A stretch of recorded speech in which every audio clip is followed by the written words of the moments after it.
Hello students, welcome once again in our English lecture. Friends, today we are going to see learn one of the beautiful poem that is The Cherry Tree by Ruskin Bond. Let's begin Cherry Tree. First of all, let's see the brief informations about the poem. The poem name is Cherry Tree, written by Ruskin Bond. The poem Cherry Tree about the poet expressing means a great joy and a very interesting, joyful poem. Now, students, आज आपण ज्या cherry tree बद्दल बोलणार आहोत. भरपूर जणांना cherry tree हे fruits माहितीये, पण हे ट्रीज, या ट्रीज वर रस्किन बॉन्ड यांनी कशी पोएम लिहिलेली आहे about the poet ecstasy means a great joy, happiness असं म्हणता येईल. Over a tree which he planted, which took 8 years to grow. means ही चेरी ट्रीचं हे जे झाड आहे किंवा हे जे प्लांट आहे हे आपल्या पोएटने काय केलेलं आहे, आपल्या कवीने त्या झाडाला बघितल्यावर झालेला त्याचा आनंद, अत्यानंद, ग्रेट जॉय असं म्हणलेलं आहे बघा. एक छोटस प्लांट की जे बीज रोवलेलं होतं, टूक 8 years टू ग्रो, जे ग्रो झालं, जे वाढलेलं आहे, ही इज एक्सप्रेस, त्यांनी या ठिकाणी एक्सप्रेस केलेलं आहे, व्यक्त केलेलं आहे in his wander.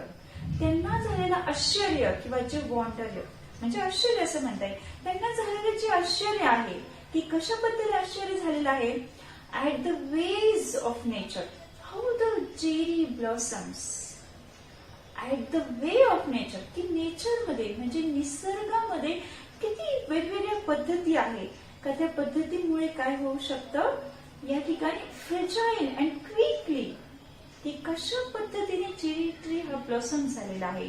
The tree gives him immense joy as he can see the star and the blue sky through a dappled means हा एक नवीन शब्द आहे ठिकाणी. द स्काय कसं आहे, ड्रॅपल्ड आहे म्हणजे स्पॉटेड आहे.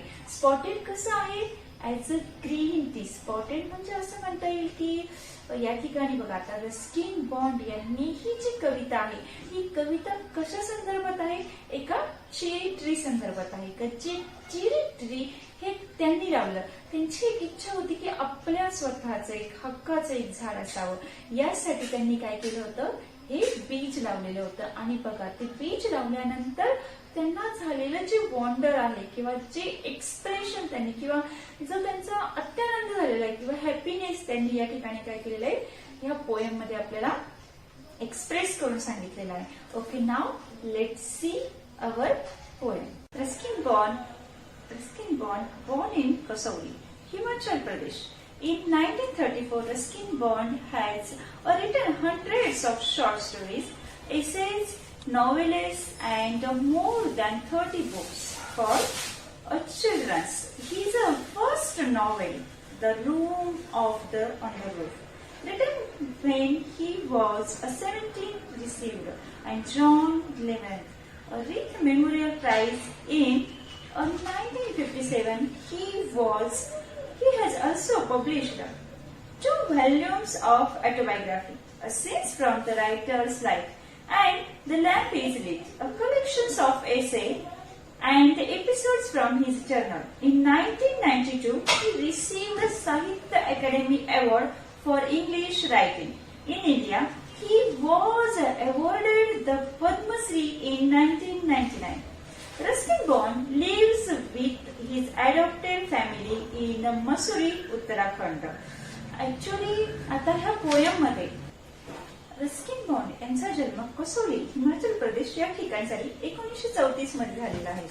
आता रस्किन बॉन्ड यांनी हंड्रेड्स हे शॉर्ट स्टोरीज, निबंध, कादंबऱ्या अशा विविध प्रकारचं साहित्य लिहिलंय, विशेषतः मुलांसाठी. The room on the roof ही त्यांची फर्स्ट नॉवेल आहे आणि यासाठी त्यांना विशेष प्राइज सुद्धा मिळालं होतं. यासोबतच त्यांनी since writer lamp is read आणि असे बरेचसे कलेक्शन त्यांनी प्रकाशित केलेले आहे. 1992 मध्ये त्यांना साहित्य अकॅडमी अवॉर्डने सन्मानित करण्यात आलं होतं. 1999 त्यांना पद्मश्री पुरस्काराने सन्मानित करण्यात आलं होतं.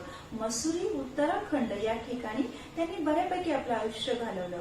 चेरी ट्री या पोएम बद्दल आपण जेव्हा विचार करतो तेव्हा 8 वर्ष एक झाड उगवण्यासाठी आणि ते फुलण्यासाठी किती मेहनत घ्यावी लागली आणि ती चेरी ट्री कशा रीतीने निसर्गाचा भाग होऊन बनली याची पूर्ण माहिती आपल्याला रस्किन बॉन्ड यांनी ह्या चेरी ट्री या पोएम माध्यमातून दिलेली आहे. So let's begin with the poem cherry tree bye Ruskin bond. First line, 8 years have passed since I have my cherry seeds in the grass. Must have a tree of my own, I said, and watered it once and went away and forgot but cherries. आता बघा काय झालेले, 8 वर्ष होऊन गेलेले आहे. मी या सगळ्या गवतांमध्ये चेरी ट्री काय केलं होतं, प्लांट केलं होतं आणि आपल्या स्वतःचं एक हक्काचं असं झाड असावं आणि आपण स्वतः त्याला पाणी घातलेलं असावं. एके दिवशी मी असंच त्या सीडला पाणी घातलं आणि काय केलं, आय हॅव फॉरगॉटन आणि मी विसरून गेलो. एक दिवस पाणी घातलं, नंतर विसरून गेलो. And though no one caring no fairy, आणि त्या कौशल्याबद्दल, ते जगण्याबद्दल, त्याच्या उगवण्याबद्दल कोणी काळजी करत नव्हतं.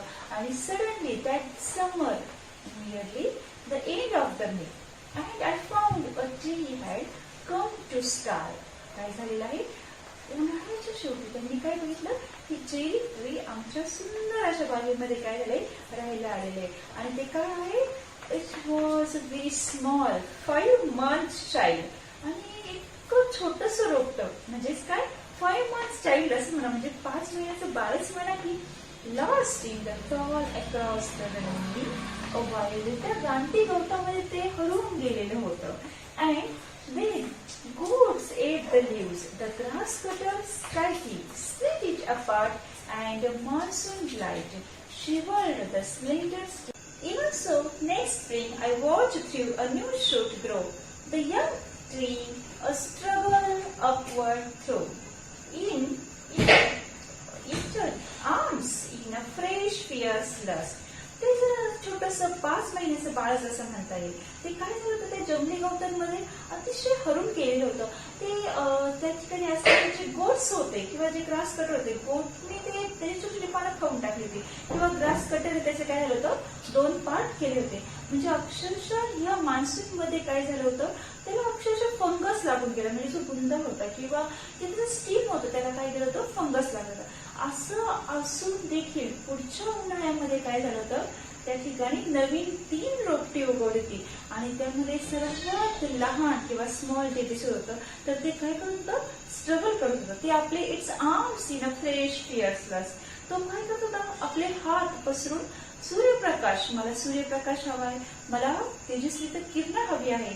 I could only wait as one who watch a watering while time array, made a miracle and from green growing pain.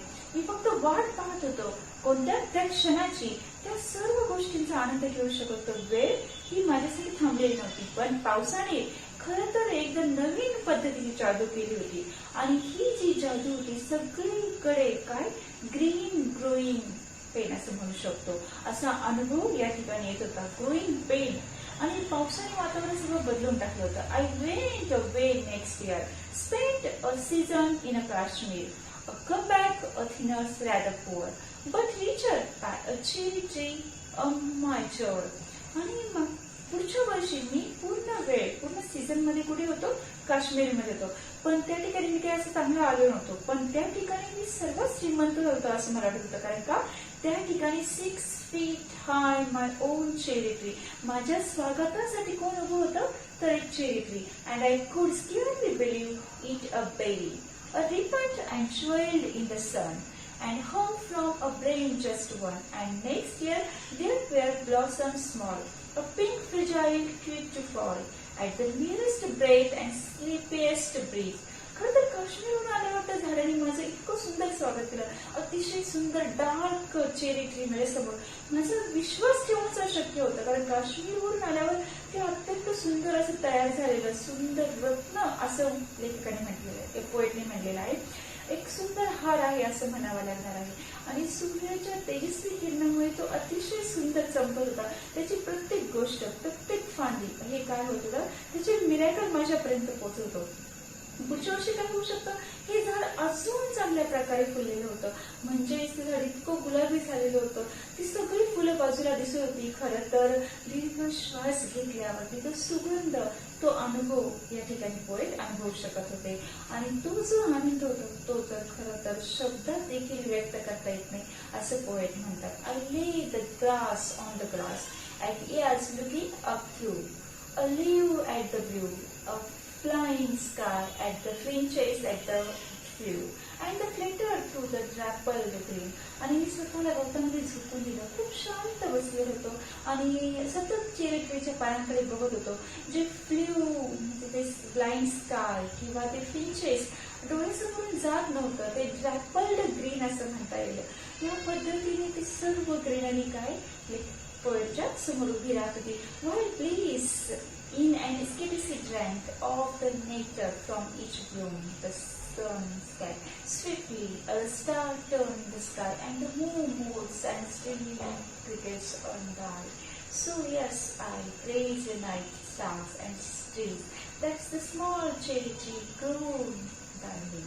By तो निसर्ग, ते चेरी ट्री, त्याचं वेगळं स्वभाव आहे, त्याचं वेगळं ते सौंदर्य आहे, ते शब्दात मांडणं अशक्य आहे.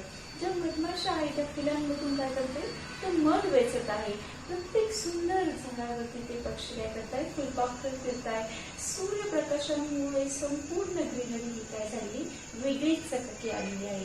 जेव्हा या ठिकाणी अंधार होतो तेव्हा त्या सुंदर आकाशामधून खरं तर मूनलाईट अत्यंत सावकाशपणे ह्या सर्व ठिकाणी पसरत असताना त्याच वेळी ते क्रिकेट्स जे होते ते किलकिल म्हणजे आपण रातकिडे असे म्हणतो, जे इन्सेक्ट्स ते किडे काय करतात, वेगळ्याच प्रकारचा मधुर असा आवाज आणि त्यांच्या आवाजाची जी जादू आहे त्या ठिकाणी पोएट काय होते, अनुभवू शकत होते. आणि अशा पद्धतीने ते स्टार्स, ते ट्रीज, ते इन्सेक्ट, ते छोटेसे चेरीज त्या ठिकाणी कवी असं म्हणतात, मी वाढवलेलं आहे, मी ह्या सगळ्यांना काय करतोय, ॲप्रिशिएट करतोय. And this is what a rusting bonds return by the cherry tree. This is 2.1, a cherry tree.